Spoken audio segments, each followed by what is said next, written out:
Walk down almost any older residential street and you'll pass them without a second glance.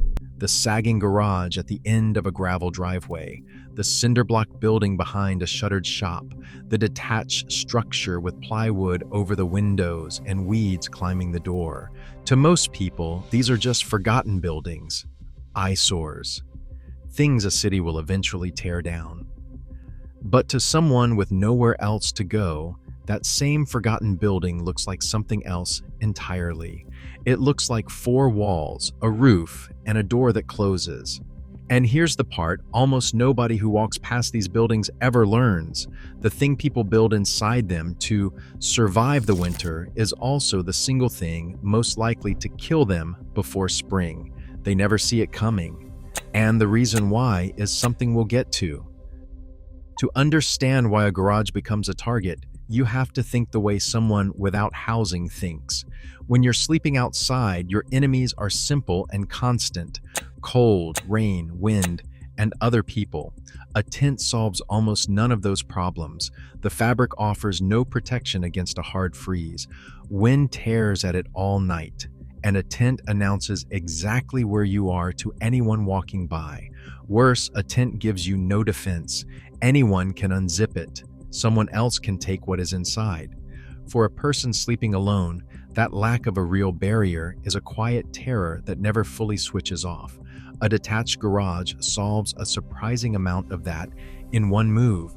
Solid walls block the wind completely. A real roof keeps rain off. And critically, a closed door means privacy and a small measure of safety. The difference between sleeping behind canvas and sleeping behind a real door is enormous when you have nothing else. Abandoned garages are also chosen for reasons most people never think about. They sit away from the main house, often with their own separate entrance. They have low foot traffic. Many have been empty for years, sometimes after a property changed hands, or an owner passed away and the estate stalled. The grass grows tall, the locks rust, and the building quietly drops off everyone's radar. There is even a grim logic to which buildings get chosen. A property tangled in a legal dispute or an unsettled estate can sit untouched for a year or more because no single person has the clear authority or the motivation to deal with it. People living this way learn to read those signs. An overgrown yard, mail piling up, a for sale sign that has been bleached pale by months of sun. Those details are not neglect to them. They are an invitation. Invisibility is the entire point.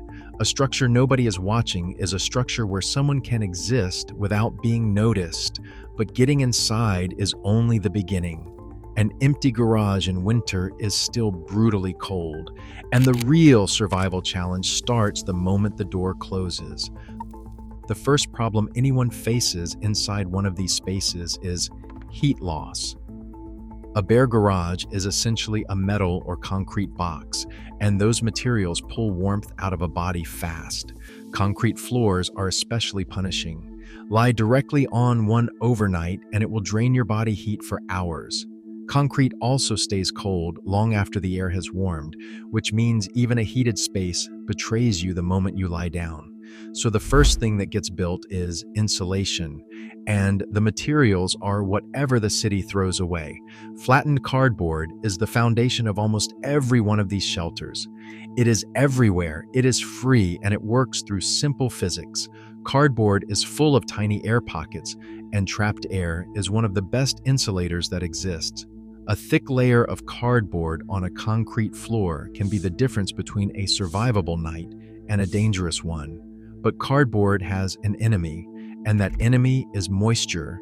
The moment it gets damp, those air pockets collapse, and it stops insulating almost entirely. Wet cardboard is barely better than the bare floor.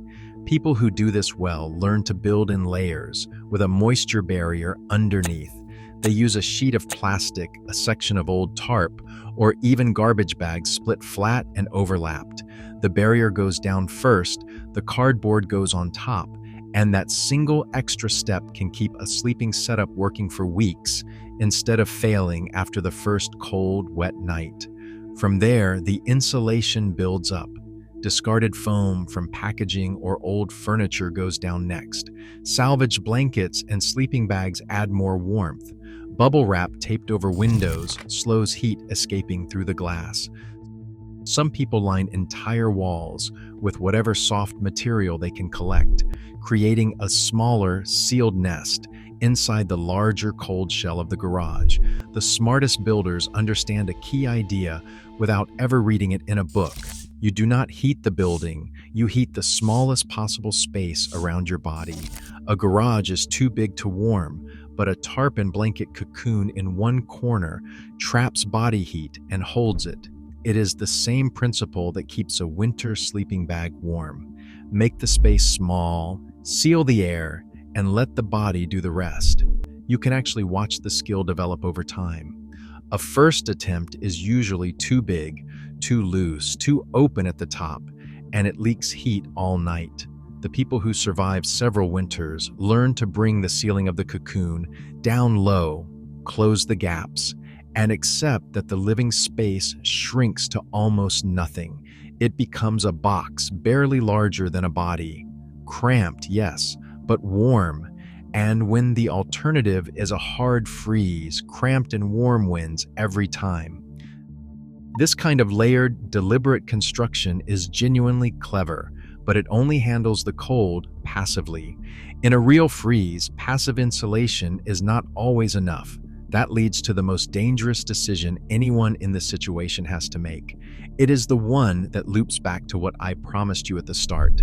When the temperature drops far enough, people start looking for a source of actual heat.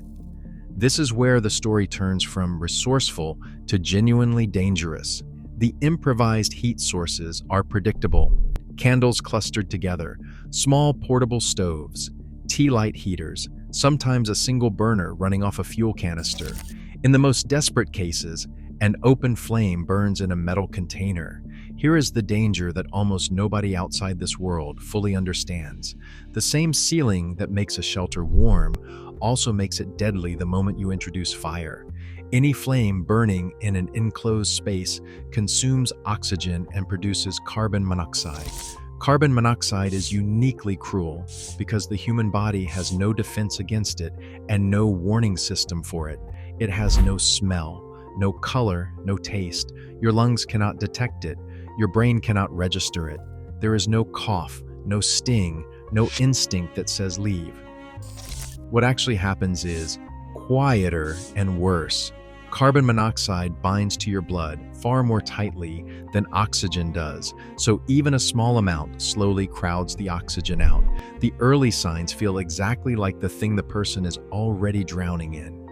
Tiredness, a dull headache, heaviness. After a freezing day on the streets, of course you are exhausted. Of course your head hurts.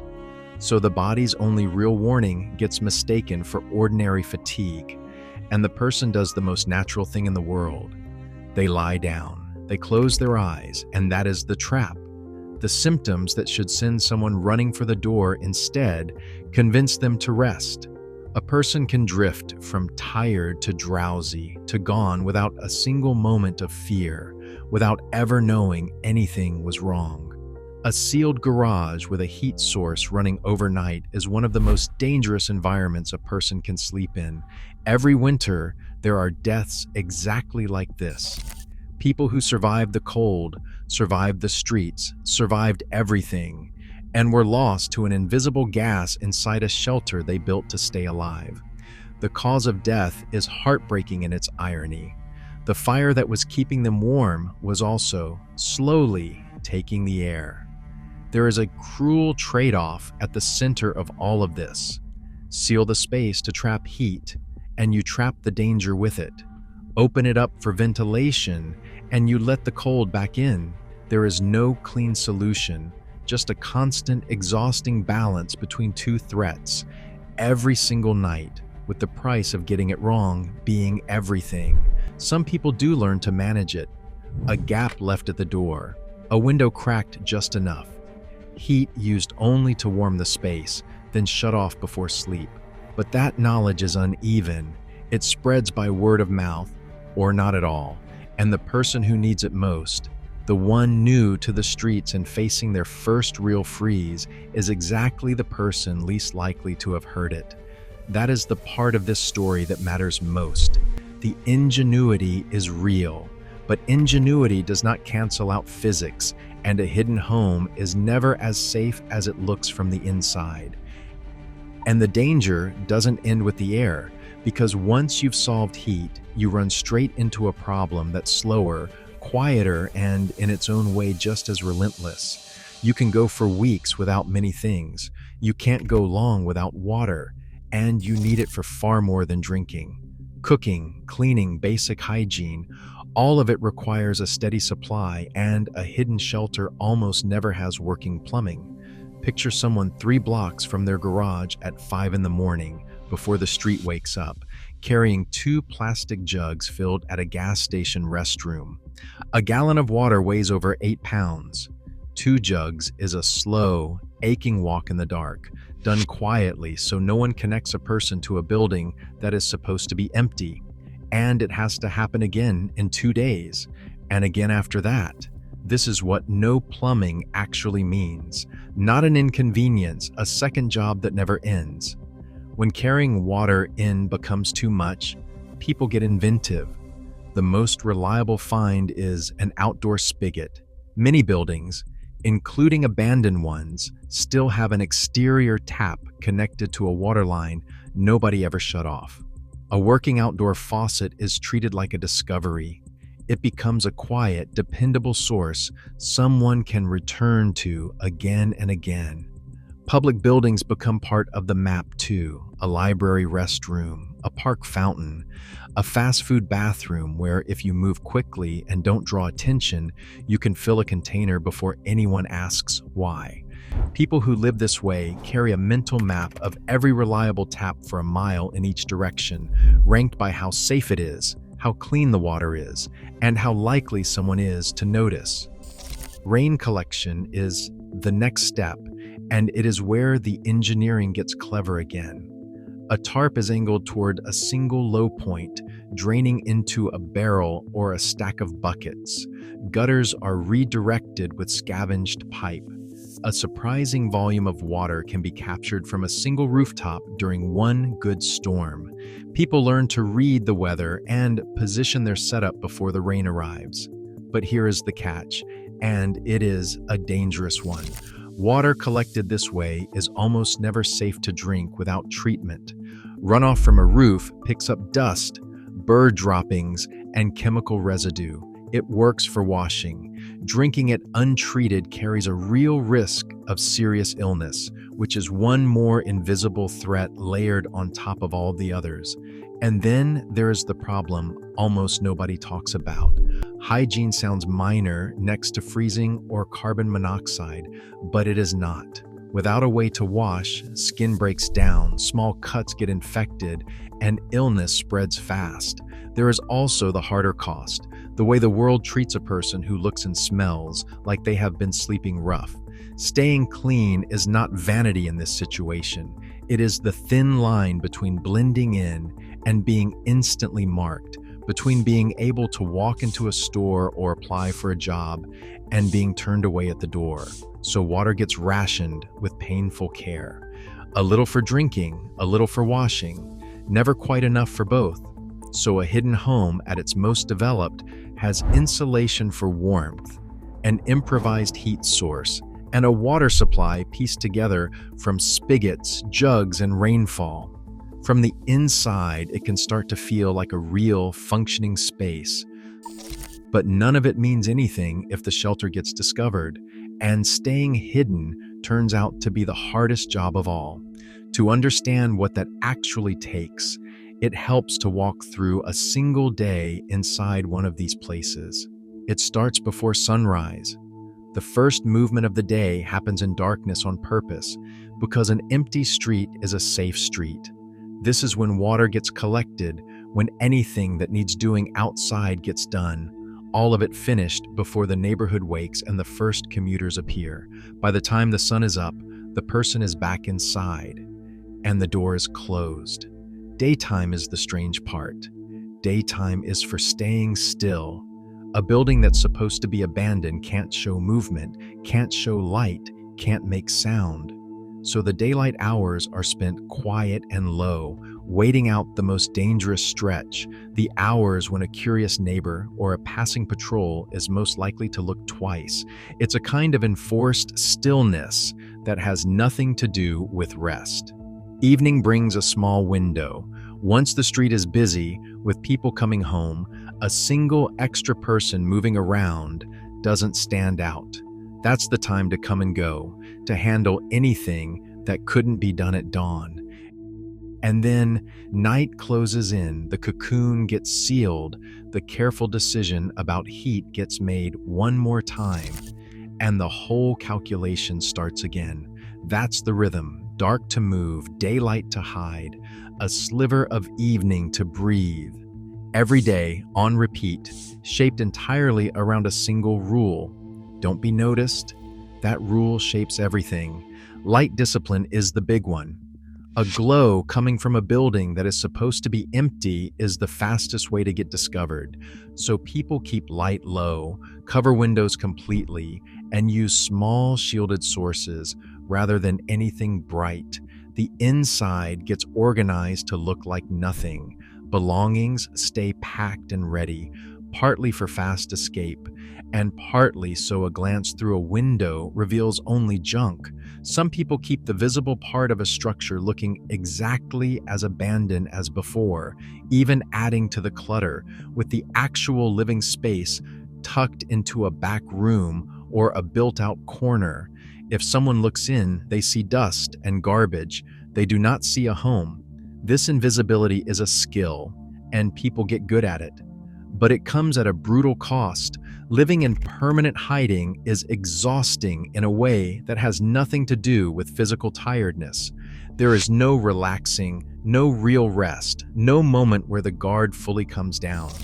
Every sound outside is a question. Every car that slows is a threat to assess. Every single day carries the low hum of one thought that never goes quiet. Is today the day someone notices? That kind of constant watching wears a person down. It is the same strain soldiers and trauma survivors describe, the nervous system stuck in a permanent state of watching. It steals sleep even when sleep is possible. And it is happening to someone who is also cold, also hungry, also carrying whatever crisis put them here in the first place. Because no matter how well built or well hidden one of these shelters is, it was never truly secure, and that is where the whole thing comes apart. A hidden home can end in an afternoon. A property owner finally visits. A neighbor makes a call. A police patrol takes an interest. A new buyer shows up with a contractor. Any one of these can erase weeks or months of careful work in a single conversation. There is no warning and no appeal. One moment it is a home, and the next the person is standing on the street again with whatever they could carry, starting over from nothing. The structure itself is a threat too. Abandoned buildings are abandoned for reasons. Roofs leak and rot, floors weaken, wiring, if it is even connected, is old and unsafe, and a fire in a building no one knows is occupied is a nightmare with no exit plan. Mold grows in damp, sealed corners and slowly damages the lungs of whoever breathes it night after night. The very building keeping someone alive is often, slowly, making them sick. And then there is weather, which respects none of it. A hard storm can flood a low garage in an hour. A deep freeze can overwhelm even good insulation.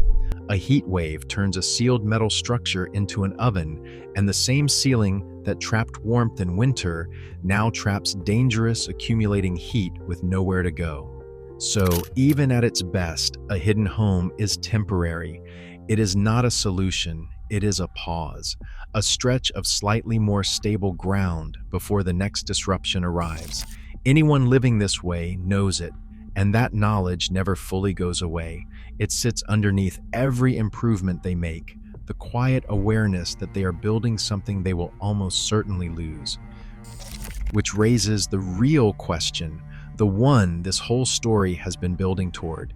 It is genuinely tempting to watch all of this and focus only on the cleverness, the insulation layering, the moisture barriers, the rainwater systems, the invisible daily routines.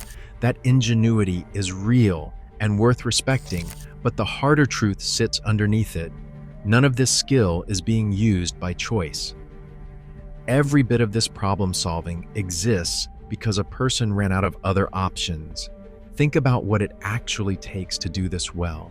Planning, engineering instinct, discipline, the patience to build in careful layers, the self-control to hold a routine day after day. Those are the exact traits that build a stable life in almost any other circumstance. The same resourcefulness that builds a hidden shelter in a forgotten garage could build almost anything if it were pointed at a stable life instead of raw survival. These are not people lacking ability. They are people lacking a door of their own. Homelessness is rarely one bad decision.